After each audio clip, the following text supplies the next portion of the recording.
மரத்திலேயே 3 நாட்கள் தங்கியிருந்த கேப்டன். டெடிகேஷன்னு தெரியும். அதுக்குன்னு இப்படியா?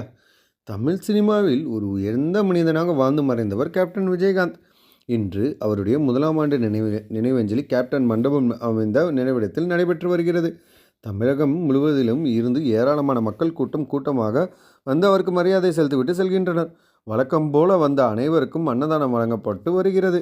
விஜயகாந்த் என்றாலே பசியோடு வந்தவர்களுக்கு வயிறார சாப்பாடு போடும் அவருடைய ஈகை குணம் தான் ஞாபகத்துக்கு வரும். சமத்துவ உணவு என்பதை கொண்டு வந்தவர் தான் விஜயகாந்த்.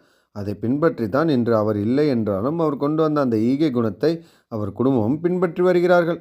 எங்கள் தலைமுறை இருக்கும் வரைக்கும் இந்த அன்னதானம் தொடரும் என பிரேமலதா விஜயகாந்த் சமீபத்தில் கூறியிருந்தார்.